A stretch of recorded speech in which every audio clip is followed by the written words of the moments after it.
In a stunning turn of events today, former National Security Advisor to President Trump, Michael Flynn, was due to find out today if he is going to prison for lying to the FBI. And in fact, based on the comments coming from the presiding judge, it looked to many observers as though Flynn was indeed going to get locked up. But apparently reading the room, Flynn's attorneys requested a delay, and that can was kicked 90 days down the road. It was a dramatic hearing today, with Judge Emmett Sullivan telling Flynn, quote, "I am not hiding my disgust for your criminal offense," and even pressing the prosecutor representing the special counsel's office on whether they considered charging Flynn with treason.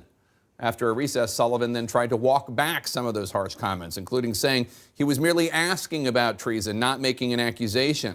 Sullivan had also inaccurately asserted that Flynn had served as an agent for Turkey at the same time he was National Security Advisor in the White House. That's a falsehood that the judge corrected, noting that Flynn stopped serving as a foreign agent once he started officially working for the Trump administration. But beyond the theatrics, today, Flynn asserted in court he was not going to challenge the circumstances of that interview he had with the FBI, that he was aware lying to the FBI was a crime when he was interviewed, directly rebutting claims from the White House that investigators had been trying to, quote, ambush Flynn.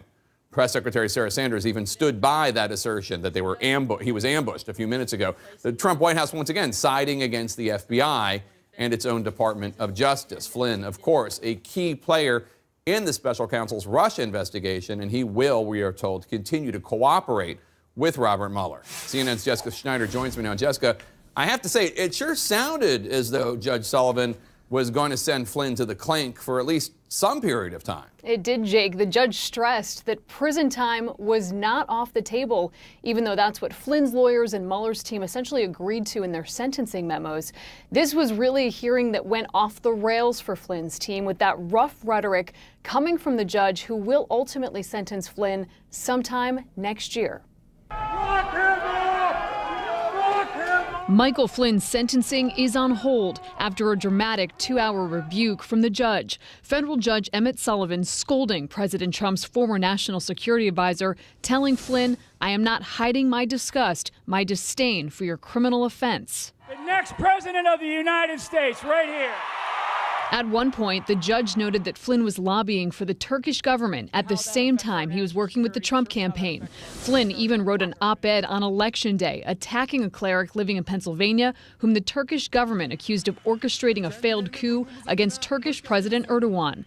The judge said, "That undermines everything this flag over here stands for. Arguably, you sold your country out." Though Judge Sullivan later acknowledged Flynn had stopped lobbying once he was named National Security Advisor.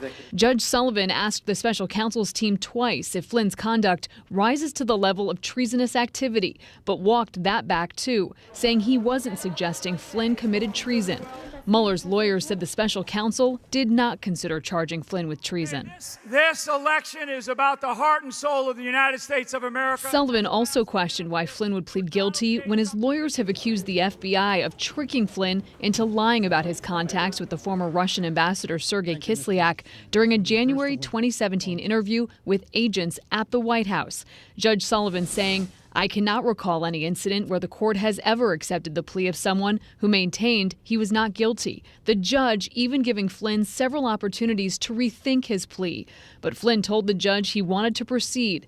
The judge then asking, "Because you're guilty of this offense?" Flynn answering, "Yes, Your Honor." But because Flynn continues to cooperate with Robert Mueller's team, meeting with them 19 times so far, according to the special counsel's prosecutor, the judge suggested delaying the sentence until he's done cooperating, telling Flynn, "The more you assist the government, the more you arguably help yourself at the time of sentencing."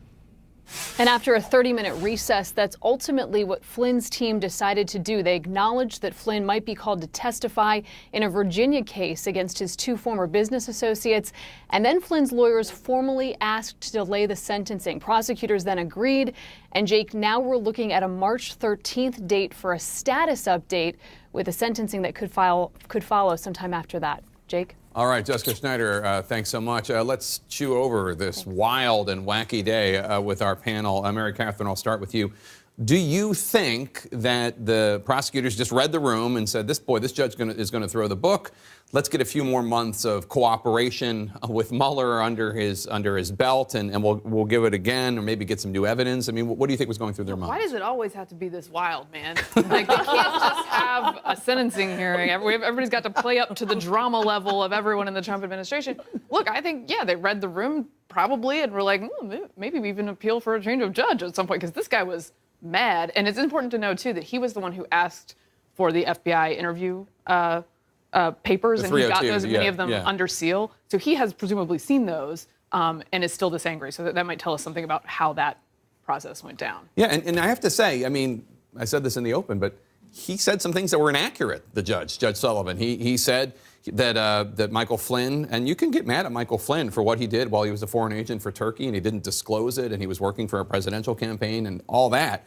But he said that Flynn was a foreign agent while working as national security advisor, and that's technically not true. It seemed like everybody's ego was getting in the way during this hearing. I mean, Flynn, I'm guilty of lying, but maybe I was entrapped. That made the judge mad. And then the judge comes out and says, well, maybe you should have been guilty of treason because he can't figure out when Flynn was registered as a foreign agent.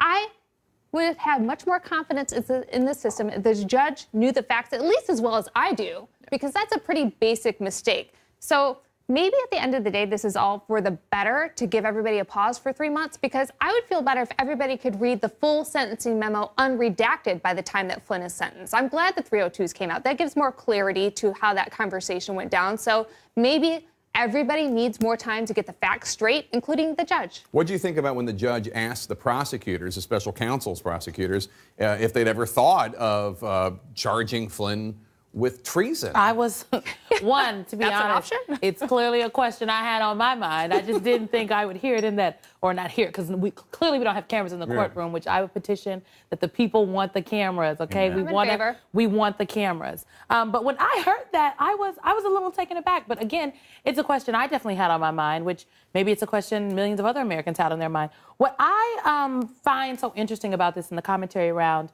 what we saw and what we heard and saw from pictures in the courtroom today is that there are a few things that are not debatable.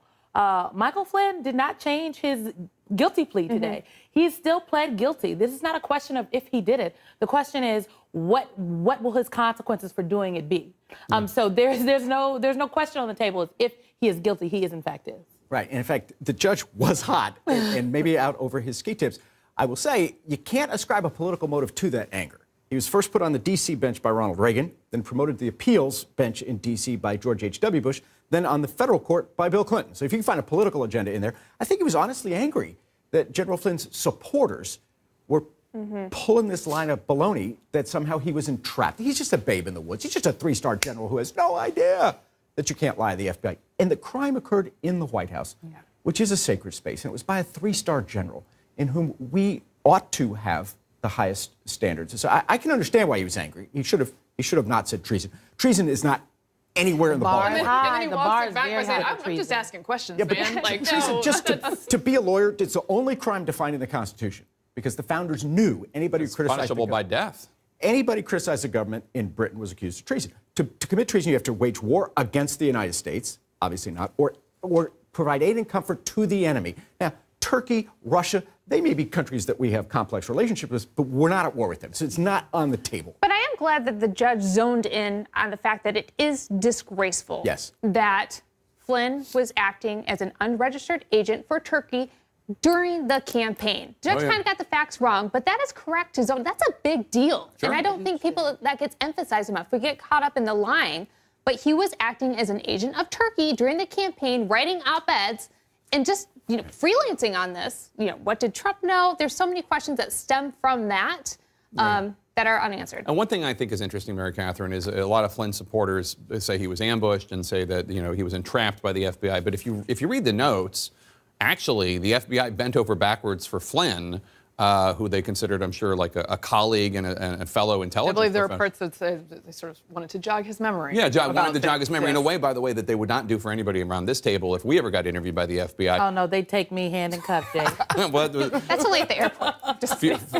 We'll discuss that later. But in one of the exchanges, quote, the interviewing agents asked Flynn if he recalled any conversations with Kislyak about a United Nations vote surrounding the issue of Israeli settlements. Flynn quickly responded, yes, good reminder. I mean, that's the kind of like, well, what about, that's not trying to entrap him. And the bottom line is he copped to it. Right. That's the corner he finds himself stuck in, and he's painted himself into. He said, I am guilty of this, which is why the judge got mad when he suggested there was something else going on here. But I would say, I do not understand why so many figures who end up on the other side of the Trump administration, such as this judge, seem determined to convince his supporters that there is, in fact, a giant, politically motivated an emotional. You think the Judge Sullivan's feeding into the deep state narrative? Calm professionalism gets you a lot further in this situation and does not feed that sentiment. I think the fact of the matter happens is over and over again. It's the judge's courtroom, though, so the judge can exhibit whatever type of temperament the judge would like to exhibit in the judge's courtroom. He's entitled to his emotions, but not, as we say, I his agree own with you, facts. but